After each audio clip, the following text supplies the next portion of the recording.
There's a deep satisfaction in finding a well-hidden secret in a video game, whether it be unlocking a hidden character or reaching a bonus level. Many gamers thrive on it, challenging themselves to find everything their favorite title has to hide without seeking outside help or accepting hints. But no matter how skilled or how clever you may be, there's always those really tough nuts that have you breaking down and running to a walkthrough only to proclaim, "How the hell was I supposed to work that out?" It's not always that finding these secrets is hard, sometimes the method just makes no damned sense. And so, these are the secrets that go beyond mere difficulty, the ones that force players to not just think outside the box, but outside the entire package sorting warehouse. And in an era before game walkthroughs were just a single Google search away, these were the ones that made us walk away from games and never come back. I'm Ben from TripleJump, and here are the 10 weirdest ways to unlock secrets in games. Number 10. Stage 6. X-Men. On the list of do's and don'ts for proper gaming procedure, I'm fairly sure that turning your console off in the middle of playing is right around the top of the absolutely never do this category, but maybe that's just me. X-Men for the Mega Drive was part of the superhero boom and plays as a fusion of platformer and beat 'em up, combining tricky jumping sections with a bevy of baddies to punch, kick, claw, and optic blast your way through in order to escape a virus-afflicted simulation. It's considered one of the better efforts from Marvel's Uncanny Mutants, but not because this game is easy. In fact, it's often ranked among the hardest games of its era. Perhaps its greatest challenge comes at the end of Stage 5, though surprisingly, it's not the boss. As the simulated world begins to crumble, players are ordered to reset the computer in order to advance. What this means is that you, yes you, the player, must press the reset button on your console, and doing so is the only way to reach the game's final level. The tricky part is making sure to gently tap the button, because holding the button for a second too long will do that. Number 9. Hadouken, Mega Man X. The Hadouken is one of the most iconic video game techniques of all time. After all, who here hasn't pretended to blast our friends with an imaginary ball of flaming energy in our youth? Good, clean, innocent fun, that. The Hadouken is typically associated with the famous Street Fighter Ryu, but he's not the only Capcom hero to make use of the technique. Mega Man, known for his vast arsenal of unique weapons plundered from his fallen foes, including razor blades, flamethrowers, and snakes, can also add the Hadouken to his list of abilities. Actually, unlocking the move is no easy feat, however. The player will need to have beaten all bosses, collected all health upgrades, sub-tanks, and armor upgrades, then return to the Armadillo stage and reach a certain health pickup just before the boss, and then do it again, and again, and again, until the 5th time they make the jump, when the pickup will be replaced by a capsule that grants them the legendary Hadouken. It's easily the strongest weapon in the game, capable of obliterating enemies and bosses alike in a single hit, which will be handy during the final level. Oh, but did we mention you have to be at full health in order to use it? Yeah, important side note. Number 8. Nordum, Planetscape Torment. In any successful role-playing campaign, having the right party is a must. You need to have a good tank as well as a healer, and your friend Dave, who always brings pizza. Sometimes that's easier said than done, though. Dave is forgetful. Planetscape Torment is a game based on the rules and lore of Dungeons & Dragons, and thus includes a colourful cast of misfits and oddities from many different worlds that players can recruit to fight alongside them. One of these companions is Nordum, a rogue construct from the realm of machines who can be a great asset to the player in their quest if they're willing to go off the beaten path to find him, and we mean far off. With no hints to set it up, start by buying a random metal cube from the shops, find someone to identify it as a portal device, and solve its puzzle. You'll then appear at the beginning of a vast maze. Should you find your way to its heart, and you'll meet Nordum and can recruit him into your party. It's a convoluted set of steps that requires a walkthrough to even know how to start it, but that won't help you in the end, since the maze itself is randomly generated each time. Now I understand why the game is called Planetscape Torment. Number 7. Gaiden Chapters, Fire Emblem Shadow Dragon.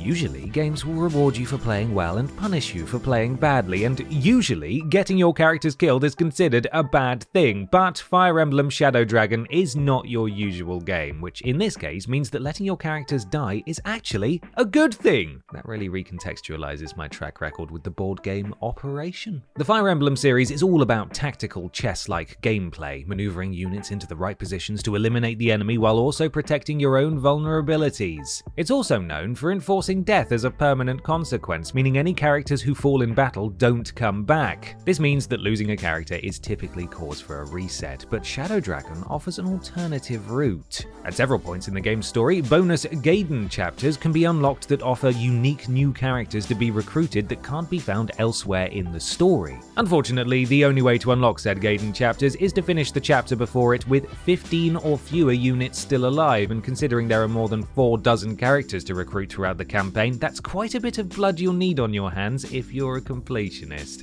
Ooh. Number 6. Mewtwo, Super Smash Bros. Melee. Unlockable characters are a long-standing tradition in many genres, but particularly in fighting games. It's so enticing to look at the character select screen and wonder who else might be lurking in the shadows. The hero's evil twin? The game's boss? A car, maybe? Super Smash Bros., with its roster of all-stars pulled from every corner of the gaming world, is particularly notable for its smorgasbord of hidden fighters, and while many of them nowadays are made playable by the good old-fashioned method of paying actual money, boo, the means of unlocking these bruisers in the days past ranged from the simple to the esoteric. One character that had many players scratching their heads was Mewtwo, the legendary Pokemon in Super Smash Bros. Melee, who, to players in the dark, seemed to unlock at purely random times during gameplay. With only rumors and speculation to go on, players were at a loss until they discovered that unlocking Mewtwo required simply playing the game for at least 20 hours. A straightforward task, and one that intrepid fans quickly found a way to bypass by leaving their consoles running overnight to hit the required time with minimal effort, once again proving that for every 10-foot wall a developer builds, players will find a 12-foot ladder. Number 5. Ultimate Weapons, Final Fantasy series. Congratulations! By reaching this point in the video, you've unlocked a wildcard entry, don't tell Peter. Finding the ultimate weapon is perhaps the, ultimate achievement of any RPG, and usually involves complex dungeons and killer bosses, but Final Fantasy says, phooey on that, let's make it even harder. Hooray. In Final Fantasy IX, the ultimate sword Excalibur II could be found in a dungeon very near the end of the game, but only if players manage to reach that point in 12 hours or less. Considering a normal playthrough of the game usually clocks in around 40 to 50 hours, obtaining this weapon requires truly godlike speedrunning skills. Final Fantasy X was hardly better, as many of its celestial weapons were tied to its multitude of mini-games. For example, clearing a timed race with a net time of 0.0 seconds or less, or by dodging 200 bolts of lightning on the lightning planes consecutively. Slip up once, and you'll have to start over again. But the most infamous is easily Final Fantasy XII's Zodiac Spear, which can only be obtained if the player found 4 specific treasure chests throughout the world, and didn't open them. That's right, open the wrong chest at any point and you'll never get your hands on it. Seems more than a bit ironic, honestly. Number 4. Extra games. Castlevania Dracula X Chronicles. Video game compilations are a godsend, not just for preservation, but for giving players a chance to experience classics they may have otherwise missed. It's vastly more useful if all the games in a compilation are also easily accessible, and yet that's not always the case. Castlevania Dracula X Chronicles was primarily a remake of the classic PC Engine game Rondo of Blood, but as an extra treat it also included ports of the original and its successor, the critically acclaimed Symphony of the Night. Unfortunately, for players looking to jump right into these older entries, they first have to be unlocked, which is not a simple task for either one. Rondo of Blood can be found in the game's 4th stage by blowing open a wall using a hidden bomb, and that's easy enough. For Symphony of the Night, players will have to reach the alternate version of Dracula X's 3rd level by falling down a seemingly bottomless pit in level 2, then trigger a hidden platform and use it to reach a new area containing a tombstone that can be broken to reveal the game. It's nice to have these older titles handy, but honestly, actually slaying a real vampire might be simpler than jumping through those hoops. Number 3. Costumes. Dead or Alive 3. Alternate costumes and skins are a feature of games that have become rather in vogue lately, probably because they offer gamers a chance to further customize and accessorize their in-game personas, or because they offer game companies something they can easily monetize. It could be either. In the days before software updates and downloadable content, it was considerably harder to add extra features to a game after launch, though not impossible it turns out. Dead or Alive 3 launched in the US and Canada in late 2001 and everywhere else in early 2002, 2, and those few months of extra time was used to further polish the game and add some additional goodies, including 25 new costumes, at least one and as many as 3 for each playable character. But fret not, Western Hemisphere, you weren't forgotten, as the official Xbox magazine began distributing booster discs with its monthly issues that could be used to add the missing costumes to American and Canadian copies of the game. It was a quality gesture on the developers' part to make sure that international players didn't miss out, and all at no additional cost, though I suppose they did have to buy the magazine to get the disc, so in a way, this was a paid DLC after all. Number 2. Spiritomb, Pokemon Diamond and Pearl.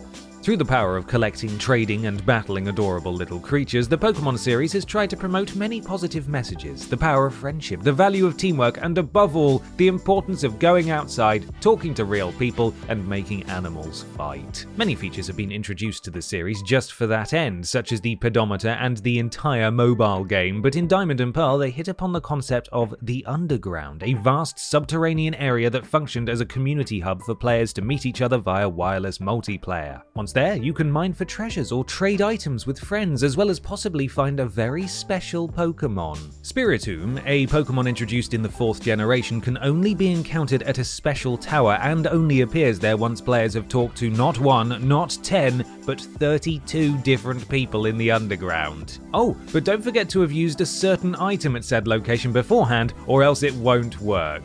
Great.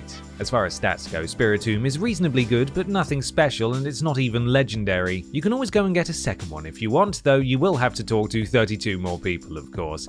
Time to dig deep into that list of Facebook friends. Number 1. Liu Kang, Mortal Kombat Deception. Having a popular main character is one of the most important aspects of creating a popular game. Would Sonic the Hedgehog have sold half as well if it weren't for, well, Sonic the Hedgehog? Recognizable faces keep a franchise going, so what do you do if you've already killed off your leading man?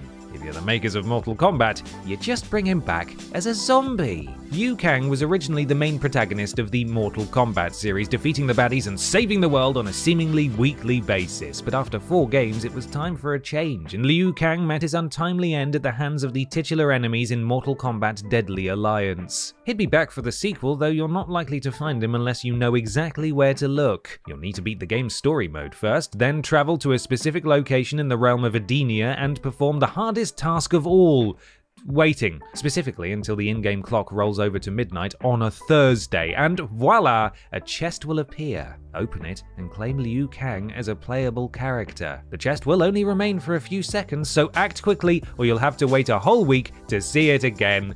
Please, why do you hate us, game developers?